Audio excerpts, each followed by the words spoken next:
Welcome, this is According to Callus. This is episode 170, and it's going to be a free-for-all Friday. Yes, why not? Because, well, there's just so many different things going on right now, it just can't keep everything straight.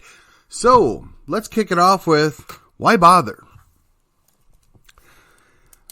And imagine at this point in time, if you work in the healthcare industry, you must be thinking to yourself, why bother? I mean, everybody else got the pat on the back from the Supreme Court when they decided, well, you know what? The federal government doesn't actually have the authority to do the thing that they said that they could do. But because hospital systems take our money, they got to follow our rules. Oh, who could have saw that one coming? They do the same thing with every business and all the schools. So if you're running a school district and you take Uncle Sugar's money, you're going to get Uncle Sugar's rules. Which brings us back to why bother? Well, unlike a lot of other jobs or careers, you really have to have a calling, in my opinion, to go into the medical field.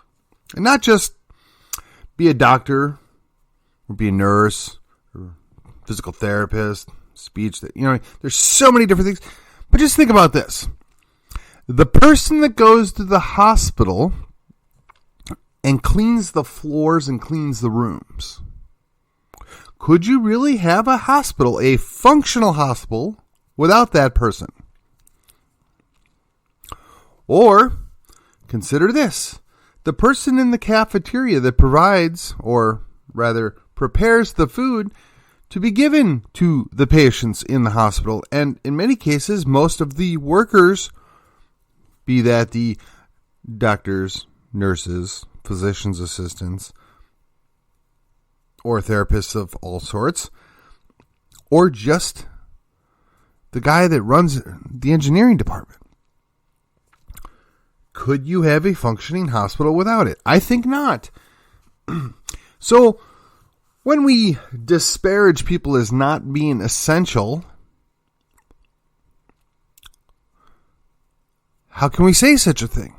Everybody is essential, first to their own family, and secondarily to the organization they work with.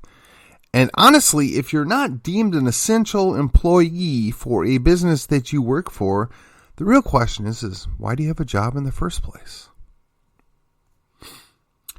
All right. So I think you're getting to where I'm at here is the why bother is there's a calling. There's a need to do certain things. There's an understanding within certain segments of society that in order for society to continue on and function, we must do these things. That carries across in other aspects of society, but that's just the key one, right? Why bother is because it matters. You have to do it. If you don't do it, society ceases to function. Now, there are some folks out there who might actually prefer that. And there are other folks out there that actually see that, point out that, hey, these people prefer that and they're pushing us in that direction. And they're the ones that are called conspiracy theorists. Unfortunately, as we have seen in the last couple of years, is conspiracy theory most often turns into conspiracy fact with just the passage of a little more time. Which brings us to the next thing. Why worry? Yes. Why should you worry? Well, in my background, the church has largely based their entire existence on the idea that, but things won't get really bad because we'll be raptured out. And while that sounds great, and while that's very comforting to a large segment of the evangelical world, the reality is there's really no proof. There's really no perfect assurance that that's what's going to happen.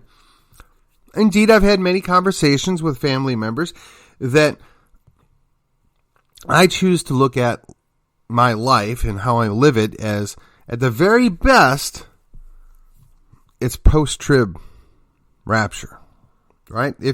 And I understand there's segments of the church that doesn't buy into the rapture. I'm not arguing that. I'm just, the larger point is, if you live your life as though you're not going to get raptured out of here, in other words, you're going to get to miss all the bad stuff. If you live your life like that, or you live your life like, well, maybe the rapture is not going to happen next year, or maybe the tribulation is not going to happen next year. If indeed you spend your time building and encouraging and thinking about the future and the next generation and the generation after that, your worries can be put aside because you're looking towards the future. But if you plan your life worried about what's going to happen tomorrow, or worse yet, you're not worried about what's going to happen tomorrow because, well, if things get really bad, we're just going to be raptured out of here. Yeah, yes. So again, the discussion I've had is I choose to look at things as it's going to be a post-rapture, a post-trib rapture, right? In other words, I'm going to have to go through all that bad stuff. Now, if there should be a pre-trib rapture, that's fantastic. That's great. And I'll be so happy. But if I were to live my life the other way around, right? Why should I be vested in the world around me? Why should I put the effort in? Because, before things get really bad, we're just going to get to go home to Jesus. We don't have to face adversity. We don't have to do the hard work. We don't have to face facts that America is not that special. There's nothing about the American church that means that they won't have to face their own trials and tribulations. I mean, it would be so convenient for the, Chinese church or the Indian church or any of the churches in the stands, or God forbid you're in Saudi Arabia in the church. It'd be so convenient to say, well, you believe in, you get raptured out of here, you never have to face any bad things again. No. History has taught us otherwise. There's a whole book called The Fox's Book of Martyrs. One of these days I'll actually sit down and read through it. But it details all the people that died for their faith, all the people that went out there and died proclaiming the name of the Lord. And at no part in that did they live by worry, because they were secure in their faith that no matter the trial or the tribulation, if I should die, I come through on the other side with the Lord. And if I don't die, eventually we'll get past this. Eventually things will get better. And I'm looking towards a generational aspect of my life and my family that I'm willing to suffer now so that my children or my grandchildren might not have to suffer later. But unfortunately, I think the majority of our evangelical brethren don't think they should have to, or don't want to, or quite frankly, aren't concerned about what might happen 10, 20, 30 years from now because, well, if things get really bad, we'll just be raptured out of here. It's like a big cop-out. And, the sad thing is I always poo-pooed it when the leftists would say that thing. That's why you Christians aren't invested in the world, because you think you're just going to leave before things get bad. Well, no, actually, I don't know that I agree with that 100%, but they have a point. They have a point. If you think that, before things get really bad, we're just going to get snapped up out of here and we won't have to see any of the bad stuff, you're going to be a lot less concerned about the future. Now, the flip side of this is those same lefties, progressives, they dream up every nearest catastrophe and blow it up into a world-ending event, and that we almost sacrifice ourselves for the future. It's always curious to me is, and again, this goes back to why worry.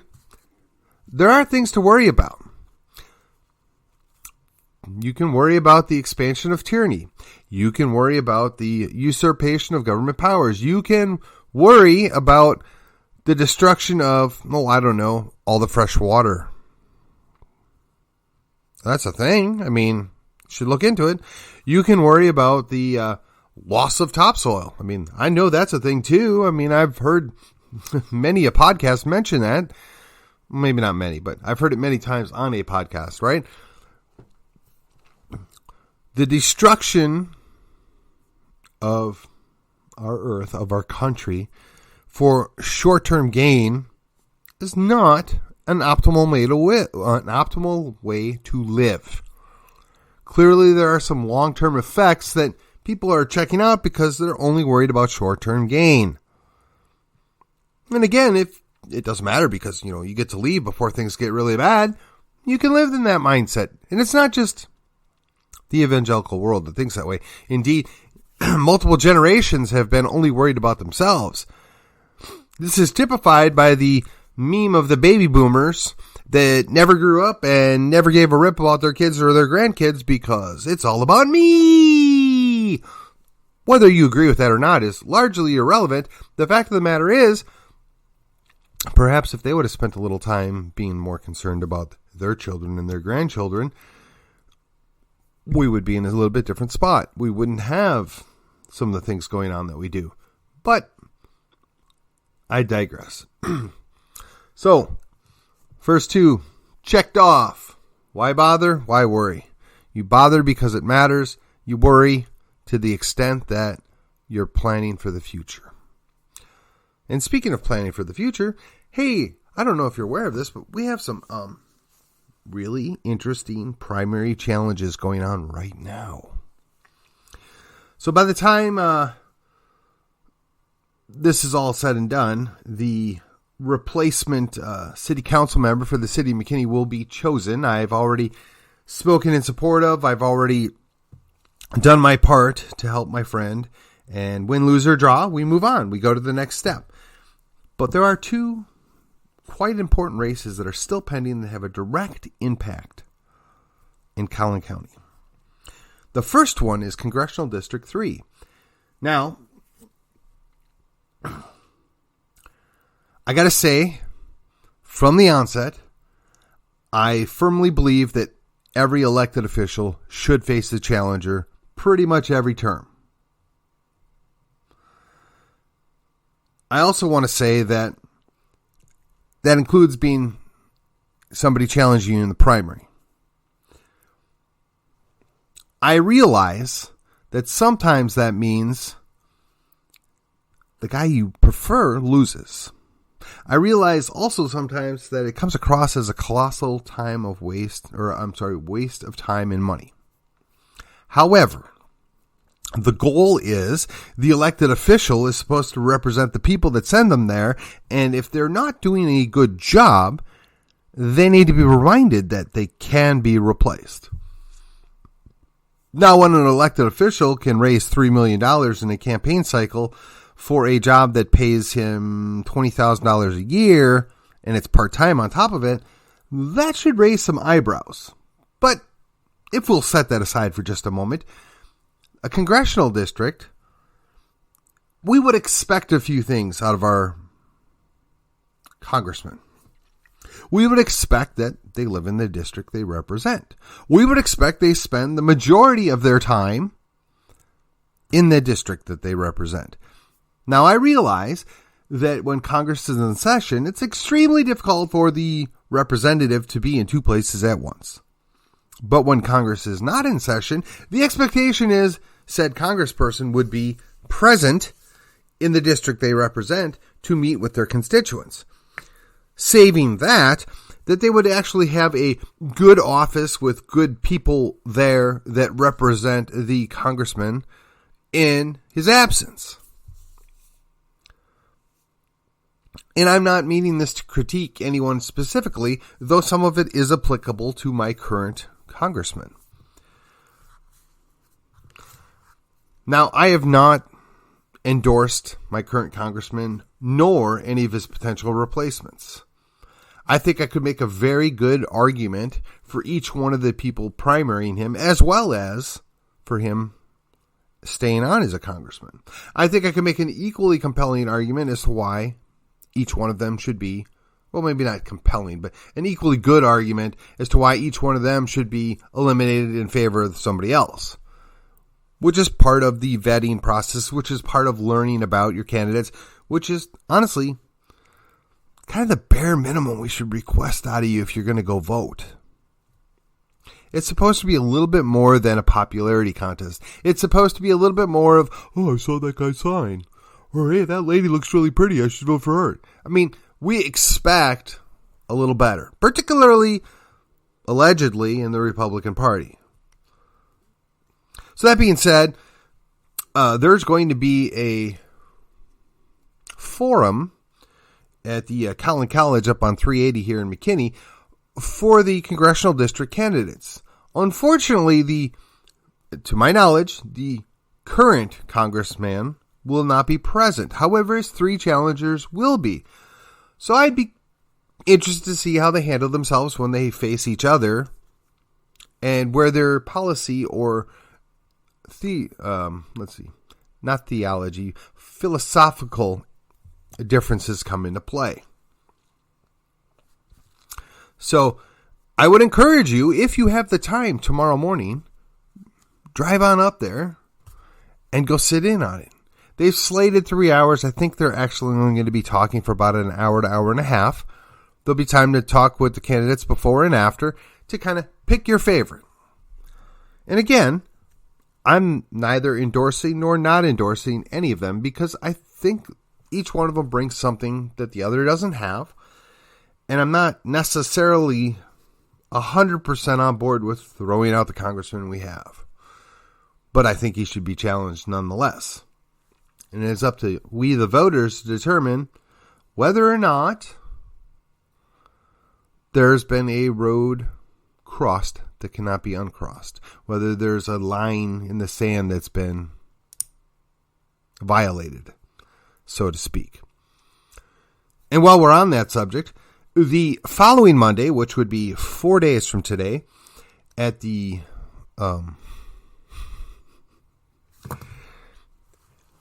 downtown McKinney location, right, Redemption Point Church, we're going to have an actual debate with the 3 candidates running to take House District 61. Now, for those of you that don't know, House District 61 was created when Scott Sanford, who formerly was House District 70, decided he didn't wish to stay as our House representative elected official. Now, regardless of what I think about that, that's what happened. And House District 70 was squashed up and pushed down into Plano, and the brand new district was plopped into the McKinney, West McKinney, East Frisco, going north. And we have 3 individuals running for it. And again, similar situation. I'm fairly certain I can make a pretty good argument for each one of those people and why they should be our next House rep. Likewise, I'm confident that I could make an equally good argument why each of those 3 individuals should not be our House rep. That being said, it's not up to me. It's up to you. And the fun part about this is this was an actual race that I was considering getting into.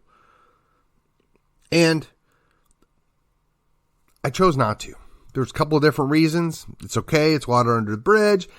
But I get to moderate this debate, which means that I get to be in the thick of it. And I get to see how each one of these individuals deals with a little bit of opposition, a little bit of pushback. And I'll be very curious to see how this plays out. Now, unfortunately, I don't get to ask a bunch of questions on my own. That would be twice as enjoyable, you understand. I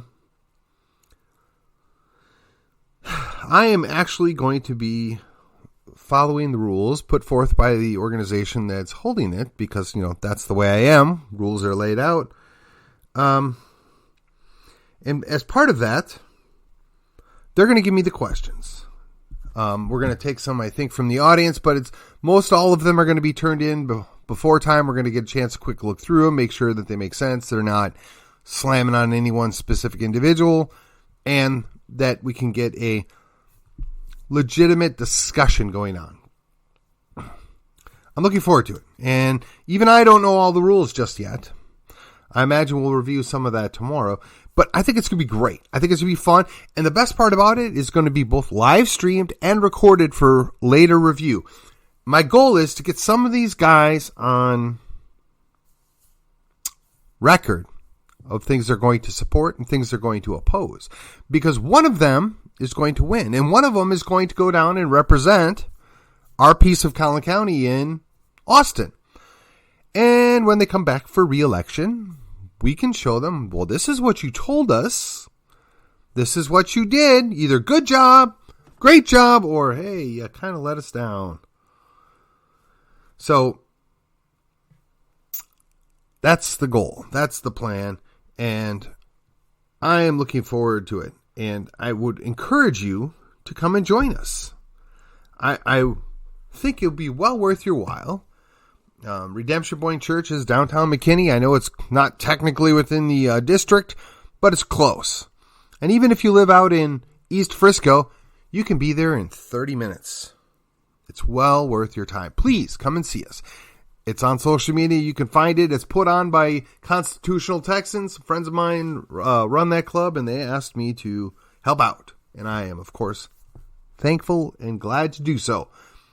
Now, while we're on the subject, and it is the free-for-all, we've covered the two looming races, if you will, that, at least in Collin County, are, I wouldn't say uber important, but very important. I mean, we're leaving off the lieutenant governor's race and the governor's race because that's really not going to be determined by Collin County, but we will have a little bit of say in that matter. Then we have the topic of endorsements. Now, in the past, I've been, how do I want to say this? Rather liberal with the way I've put out my endorsements. I.e., if it's somebody that I know and somebody I trust, I would endorse them without waiting for the full field to be developed. Now, I've been burned on one occasion with that. I ran into an awkward situation with another situation like that. But I gave my word, and I was still convinced that that person was probably the better candidate. Win, lose, or draw, you support your team, right? That's the whole point of having a primary. But giving an endorsement isn't saying that I agree 100% with what that person is going to do or say. What that is saying is, I know this person, or at least I think I know this person. I trust this person, and I think they're going to do a good job for us. So that's me as an individual. That's how I look at it. I don't know that everybody feels the same way about that. That being the case, I won't presume to know how other people do these things. I'm putting it out there because I want to explain my point of view on this so that if you should hear me give an endorsement, which I have, Vicente Torres would be the last person I gave an endorsement to. It's because I'm confident that they're the best person for the job. I'm confident that I trust them to represent me. And when I say me, I'm not saying me specifically in the sense that they're going to agree with me 100%, but I say they're confident, or I'm confident they're going to represent me when I'm looking at McKinney, Collin County, Texas as a whole, that I'm comfortable that they're going to do a good enough job that maybe I wouldn't do a better job, if that makes sense. In other words, I'm good with them being there in my stead.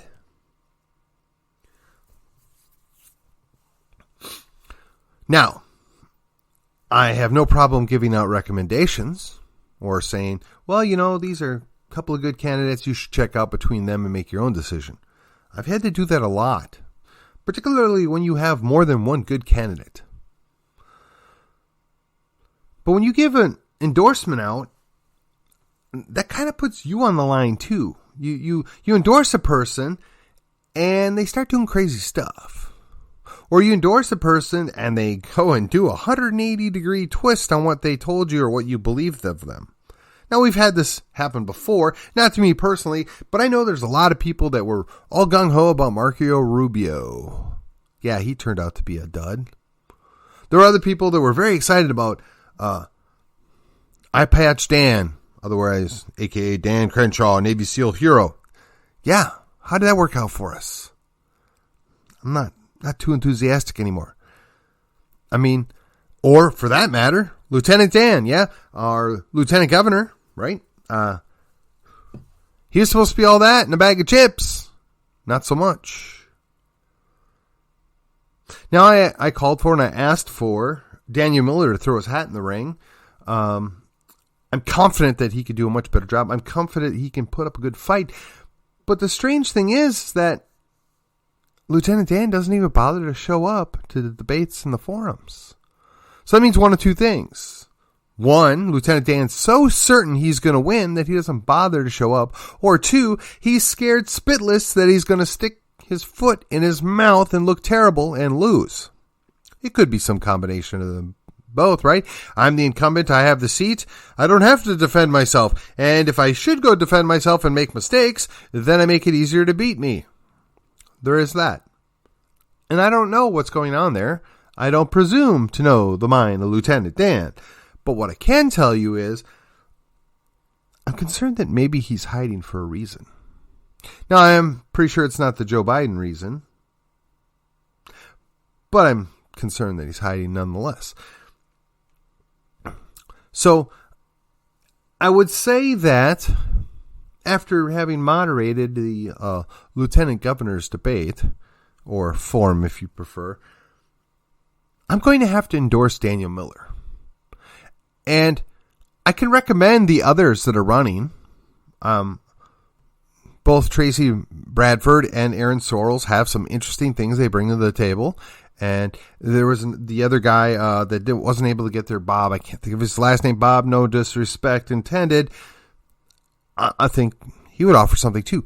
But the reality is, Mr. Miller has 500,000 people that already support him. Mr. Miller is already known statewide. Mr. Miller has been doing the work for the state / the Republic of Texas for 25 years. So if there was anybody that was going to come from the outside to take out one of the insiders, that's the guy. For that reason, I need to endorse him. I need to say that while Daniel Miller and I might not agree 100% on everything across the board, and while he is all in on Texas, and I, at this point, am just willing to say I think the voters ought to be able to make a decision on whether or not they want to do it, and I'm totally open to it. Setting that aside, I think he brings a lot to the table, and I really would love to have him as our lieutenant governor. I will hold off on any other endorsements at this time. I just want to give it a little bit more time to sort some things out. But I want you to know that it's not for fear of sticking my foot in my mouth, because, well, I've done that. And it's not for fear of making a decision that ultimately loses, because, well, I've done that too. And it's not for fear of picking somebody out that disappoints me, because, well, I've done that too. But it's more, I want for my listeners, as well as the general public, to, I don't know, put forth a little effort. Learn about the candidate and find somebody that they're comfortable with, somebody that they think is the best person for the job.